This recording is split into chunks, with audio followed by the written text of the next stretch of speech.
Vandens filtrai. Tai gal esminis dalykas, nuo ko pradėti apie juos pasakoti, yra, kad jie yra parinkami laboratoriniu būdu, kai namas jau turi vandens gręžinį, tai statybų metu, kol įrenginėjamas namas, sakykime, tie filtrai yra nereikalingi, bet jau į pabaigą paimamas vandens mėginys, nuvežamas į laboratoriją ir pagal rezultatus yra parenkami vandens filtrai. Tai tipinis variantas Vilniaus rajone ar ten Vilniaus ribose, pakraščiuose, kur yra daromi gręžiniai, nesvarbu ar tas gręžinys yra vienam namui, ar kotedžui, ar kotedžo eiliai ir panašiai. Kartais būna ir ten, 5-6 namam vienas gręžinys, tai vandens rezultatai dažniausiai vienodi, aišku, būna.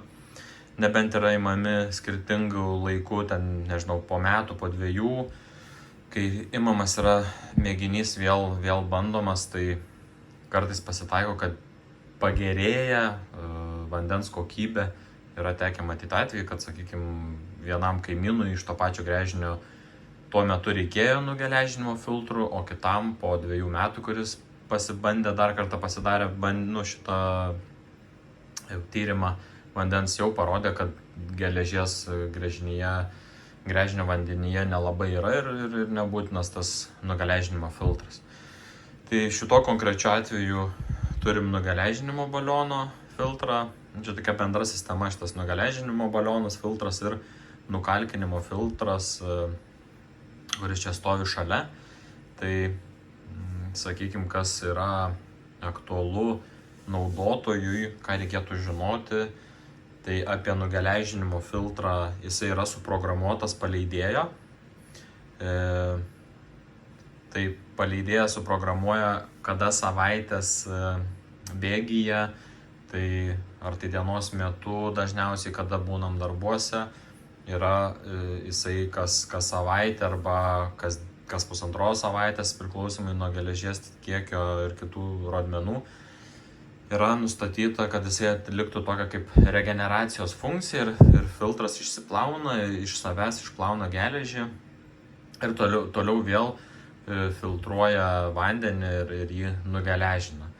Tai čia, kaip matom, šitas pajungimas, jisai nuvestas į nuotekas, tai jisai, gal sakykime, pirmus kartus, kai įrengtas yra filtras, žmonės net išsigąsta, nes toks garsas visai nemažas tos regeneracijos, tai gali pasirodyti, ypač naktį, jeigu jinai pasileistų, kad, koks vamzdis nušovė katilinį ir dar kažkas.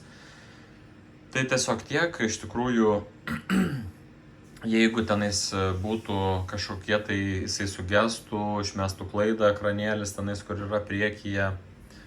Tai čia toks ekraniukas. Išmestų kažkokią klaidą, ar tai būtų, pamatytume kažkokias tai geležies nuosėdas, reikėtų kviestis technologą, servisą. Tai mes statom ir naudojam Infest technologijos partnerio filtrus. Montuojam, tai jie turi savo technologus, kurie atvažiuoja ir atlieka garantinius darbus. Ir jeigu reikia, dar pildo papildomus filtrus, jeigu yra kažkokie tai pašaliniai veiksniai, kaip atsiranda kvapas vandenį, ar tai iš karto jis atsiranda ir iš pirminio tyrimo neįmanoma buvo pamatyti, nesimatė. Nereikia papildomų filtrų, tai irgi įvertina, parenka papildomai ir kaip sakant, informuoja, kaip išspręsti tam tikrą klausimą dėl vandens kokybės. O kas liečia filtrą, kuris yra nukalkinimo, tai jis toks pakankamai elementarus. Čia turiu tokį dangtį. Tai visas dalykas, ką reikia padaryti, tai čia matosi vanduo ir jau apačioje yra druskos tabletės. Jau nebedaug jų likę, tai jau dabar, ką matom, tai iš esmės reikia jau dapilti druskos tablečių. Jau galima pilti praktiškai iki viršaus. Vanduo ten lieka visą laiką apačioje ir jos per laiką tirpsta. Druskos tablečių pagalba vanduo yra per filtrus, čia yra nukalkinamas ir taip, turime nukalkintą vandenį, kuris tiekiamas į namą. Tai iš principo svarbiausias dalykas užpilti yra druskos tabletėmis ir kad jos nesibaigtų. Jeigu jos baigsis, tragedijos neįvyks, tiesiog vanduo bus nenukalkintas ir labiau apsineš prietaisai, dušo senutės. Ne taip, aišku, nelabai gerai skalbimo mašinom, indaplovėm, geriau nukalkintas vanduo, nes tiesiog šitų prietaisų visų, kaip sakant, veikimas prailgėja, mažiau užkalkėja, visi mechanizmai, filtrai ir taip toliau ir panašiai.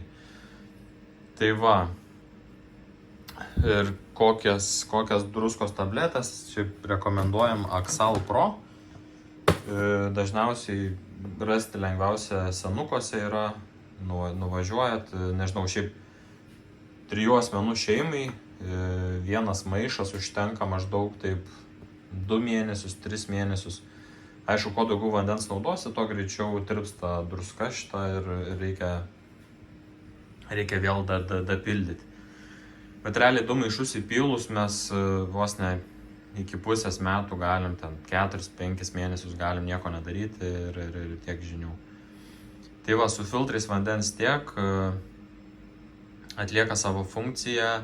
Naudotojui svarbiausias dalykas žiūrėti, kad būtų visą laiką tablečių druskos tablečių ir nugeležinimo filtras tokio kaip serviso savo neturi. Jeigu matote, kad jisai yra kažkoks, tai nežinau, pratekėjimas atsiranda didesnis ar kažkas tokio, reikia informuoti servisą, garantinį, kad atvažiuotų, žiūrėtų, kas yra. Pats balionas, kadangi per jį daug šalto vandens praeina, tai ypač vasaros metu, kada kambarį patalpoje yra šilta, daugiau negu, sakykime, įprastų metu, tada būna, kad kondensuojas ir jis prasojas būna tas balionas. Tai nieko čia blogo, viskas gerai, keli lašai ant vandens, ant žemės nulaša, nubėga idealiausiu atveju trapą, jeigu yra katilinėje įrengtas trapas. Ir dėl tų pačių rasojimų priežasčių gerai, kad grindys katilinės patalpoje yra nebijančios vandens, tai šituo atveju čia yra vinilinė danga, atspari vandeniui, tai viskas kaip ir tvarkoj.